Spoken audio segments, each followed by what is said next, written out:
जी, हम यहाँ पर संयुक्त किसान मोर्चा के सभी किसान जो यहाँ इकट्ठा हुए हैं उनसे मिले हैं और उनकी जो जायज़ मांगे हैं उन्होंने सभी विपक्ष की पार्टियों के समक्ष रखी है।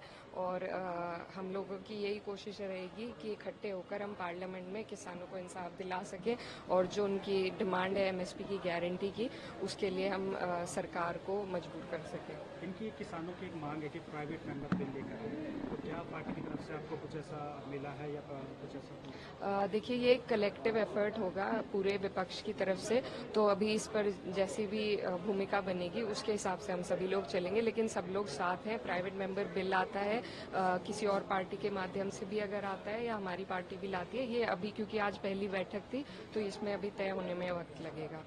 एकता जी, ये लंबे समय से मांग तो चली आ रही है लेकिन सरकार ने पूरा नहीं किया, तो क्या ये अन्याय है या इनके साथ? बिल्कुल, बेहद बहुत बड़ा अन्याय है। और सरकार जो है चुनाव के वक्त बड़े बड़े वादे अपने मैनिफेस्टो में करती है, लेकिन जब बात पूरी करने की आती है तो इसी तरीके से जो किसान है उन्हें ठगा जाता है। और इसमें कोई इतना बड़ा तिजोरी या खजाना किसान नहीं मांग रहे हैं, अपनी एमएसपी की गारंटी मांग रहे हैं और इसी से एक किसान के घर का पालन पोषण होता है। हमारे यहाँ पर भी कई मिल हैं जहाँ पर लगातार पेमेंट भी नहीं 14 दिन की हो पाती है, और सरकार ने यहाँ तक कहा था कि अगर 14 दिन की पेमेंट ना हो पाए तो उस पर भी ब्याज मिलना चाहिए, लेकिन ना ब्याज मिलता है, ना पेमेंट मिलती है, ना गारंटी मिलती है। तो जिस तरीके से सरकार इस देश की रीढ़ की हड्डी होने वाले किसानों को तोड़ रही है वो सबके सामने है, और विपक्ष की यही कोशिश है कि किसानों का मुद्दा हमेशा उठा रहे। जब भी एमएसपी गारंटी की बात की सरकार की तरफ से कहा जाता है कि हम सम्मान नहीं दे रहे हैं, सम्मान कर रहे हैं किसानों का।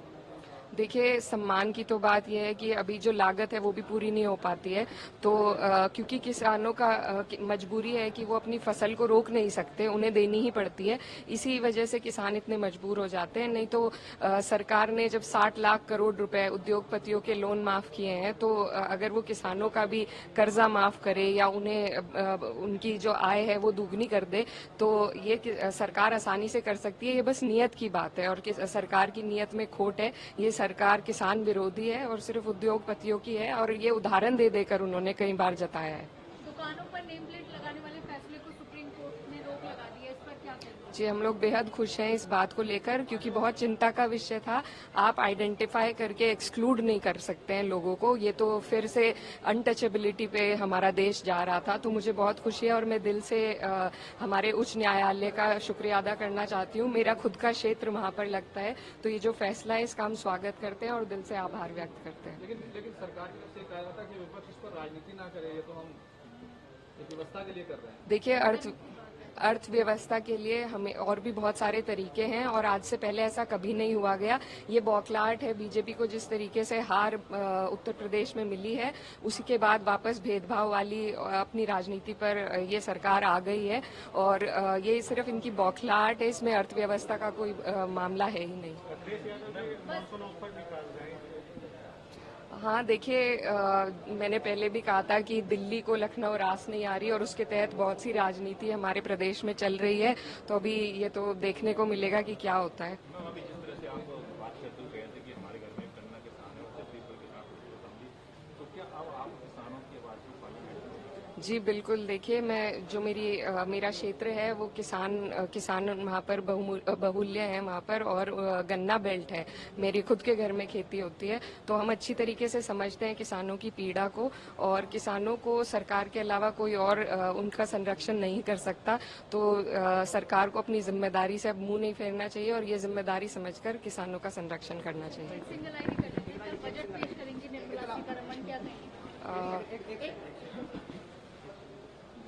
हमें सरकार ने अपने मैनिफेस्टो में जो बड़े बड़े वादे किए हैं, तो हमें उम्मीद है कि जो बजट होगा वो उन सब चीज़ों को ध्यान में रखते हुए होगा, और बजट में जो हमारे छोटे व्यापारी हैं, किसान हैं, और महिलाओं की शिक्षा के लिए मुझे उम्मीद है कि कुछ ना कुछ ज़रूर रहेगा, और सरकार को ये अपनी जिम्मेदारी लेकर ये सब देना भी चाहिए।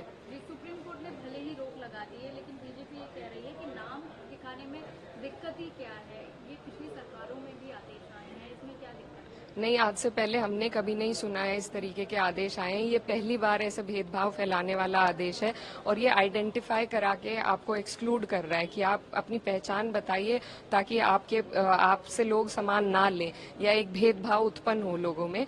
तो ये आज से पहले कभी नहीं हुआ है और इसमें जो बीजेपी जिस तरीके की डिवाइड एंड रूल वाली पॉलिटिक्स के लिए जानी जाती है उसी पर अब वापस घूमकर आ रही है और ये मेरी नजर में चुनाव के जो परिणाम आए हैं उसके वजह से हुआ है, क्योंकि बीजेपी को काम दिखाने के लिए बीजेपी के पास कुछ है नहीं, तो वो लोग सिर्फ एक तरीके की राजनीति जानते हैं और उसी पर घूम फिर कर वापस आ रहे हैं।